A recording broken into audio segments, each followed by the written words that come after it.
Everybody, what's going on? TJ and number one grandson Jackson here behind me.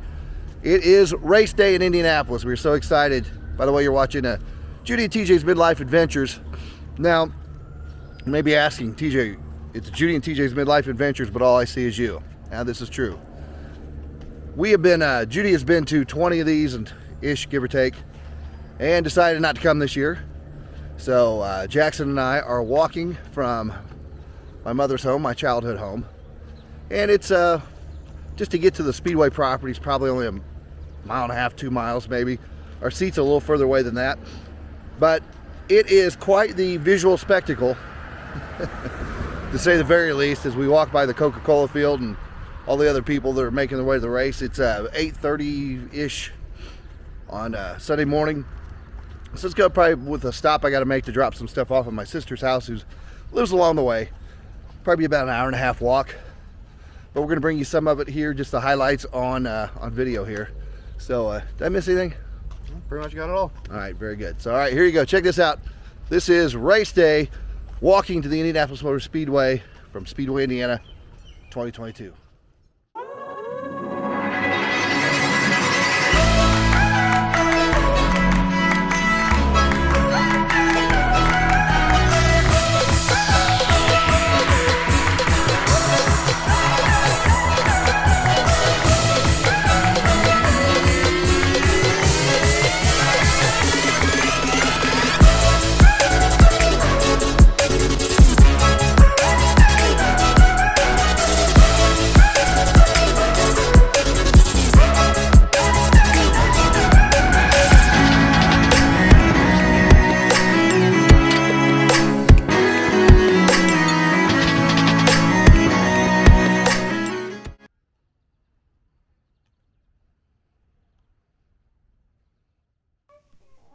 So I had some thoughts on how I was going to actually do this video, and I thought rather than me just kind of babble as we're walking along, I would just kind of shoot and then come back and do some voiceover later. So that's what we're doing now. As you look at this picture, we are approaching the CocaCola Field. We're on the northwest side of the Speedway property. I'm on Beauport Road, and this is Mole Road up here. And we're going to turn to the right or to the south and going to kind of skirt the perimeter of the CocaCola Field. And you're going to notice the traffic, both cars and pedestrian traffic, pick up as we move towards the Indianapolis Motor Speedway. So here we go. We're crossing the street, and we're just going to kind of walk around the perimeter of the Coca-Cola lot here on Moeller Road.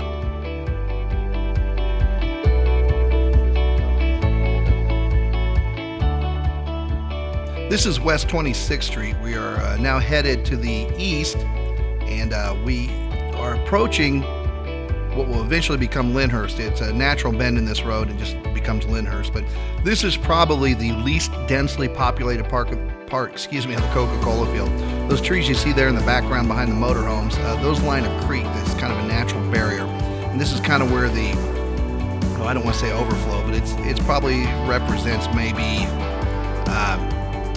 10 to 12% of the entire space that's available. On the other side of that creek, it is much more densely packed, and you can see that as we walk around the corner here. But as you can see right now, it's still pretty early, not a lot of foot traffic. Most of the automobile traffic is being funneled into the neighborhoods where they can park, or if they are credentialed parking, there are lots for them that the only way they can get to them is to drive through some of the neighborhoods here in Speedway, Indiana. One of the things you'll notice as you get closer to the Speedway is how all the folks that live in and around the racetrack there in the town of Speedway, this is a great opportunity for them to supplement their income. This young guy right here, he's selling drinks, snacks, water, juice, what have you, and all those cars you see parked in front lawns here, and you can see this all the way till we get to the racetrack.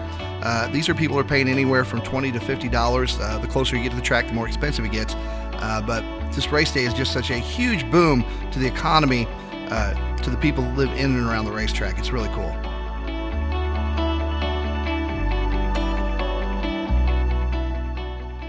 Okay, we've rounded the corner. We're now on what would be called Lynnhurst, and as you can see, the RVs, the campers, the tents, everything's much more densely packed.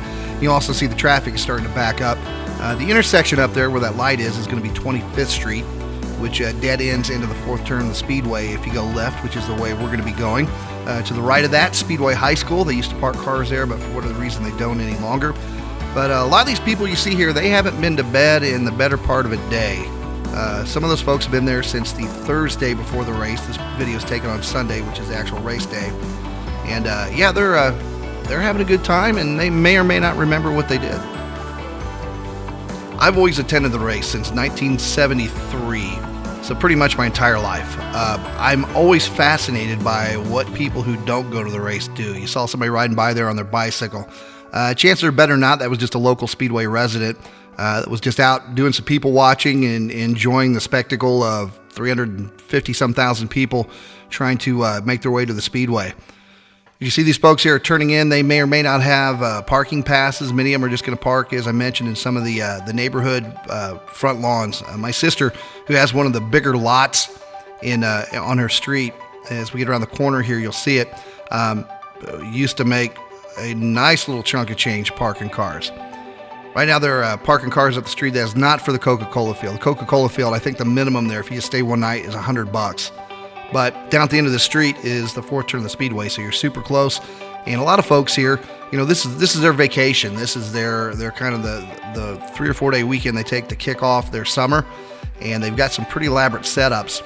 This was the first year since COVID that everything was back open 100%, and the Coca-Cola Field was absolutely jam-packed. But the one thing I will say is it didn't seem to be quite as rambunctious as it's been in years gone by.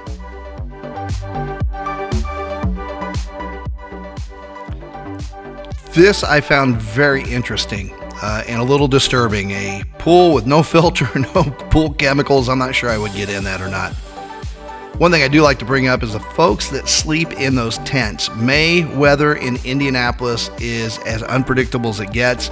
You can typically count on some pretty severe weather, thunderstorm-wise. So those folks that tent camp, you have my respect. Here we are walking down just one of the streets, just one of the neighborhood streets there in Speedway. You can see the road. You can only park on one side of the street. That is completely full. And as we get closer to the track, you'll notice the front lawns and even some of the back lawns are starting to fill up with folks who park and are taking advantage of the situation. Down the end of this street, again, is the racetrack. So we are getting much, much closer to our destination.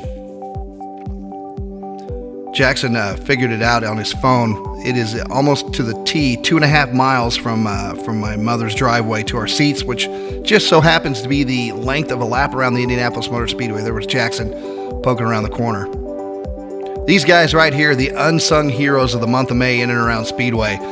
They are in charge of keeping the porta potties all cleaned out and fresh. So, I don't know, that guy should probably have a police escort as far as I'm concerned. There's Jackson. Grandson number 1.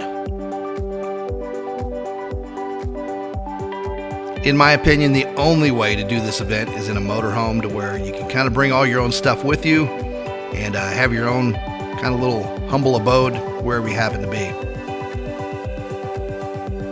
This shortage of really cool cars. If you are a motorhead, you will love seeing some of the rides that people bring to the Indianapolis 500 for sure.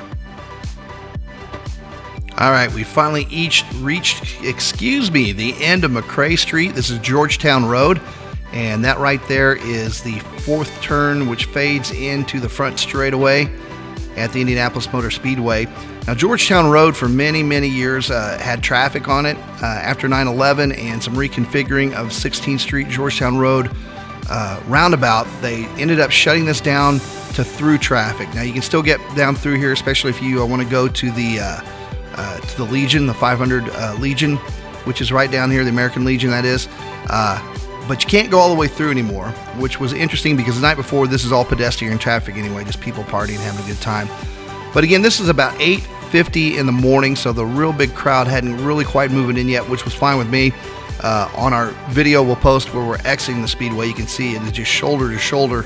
And everybody just kind of moves out like a herd of cattle very slowly. So it was nice to be in a slightly less dense part of the day, to where we could leisurely walk up and not have to worry about getting stuck in pedestrian traffic.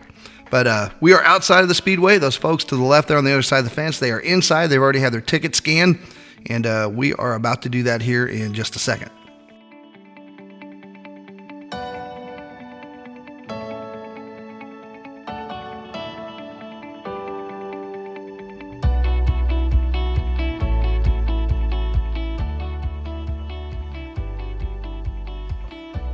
This lot over here within the next hour or so will be absolutely full of motor coaches. And here comes another one of those unsung heroes, the porta potty guys.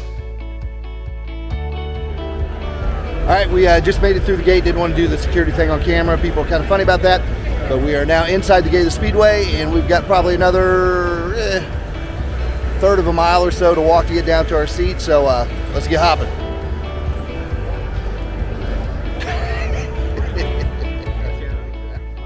This is kind of neat. This is the first pedestrian tunnel that goes underneath the racetrack and leads to the infield. It's also the first break in the grandstands to where you can actually see the speedway, you can see the racetrack.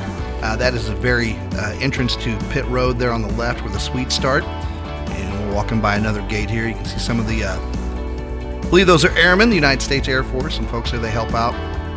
All branches of the military are represented, plus they are also saluted in a drive around a little later in the day before the race starts. But right now we're just continuing our walk down Georgetown Road. Obviously we're inside the racetrack. This is stand C. We are headed to grandstand B, box 15, a little further down the way here.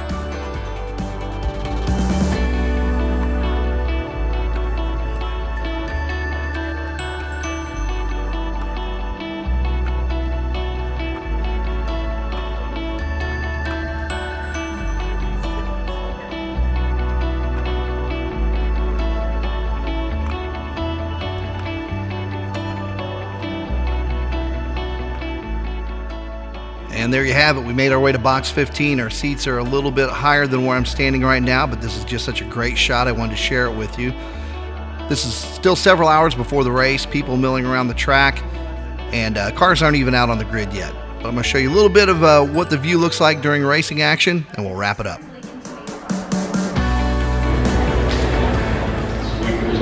And as you can see, this was during a yellow flag in the race, but this shows you the incredible view we have. We can see all the pits.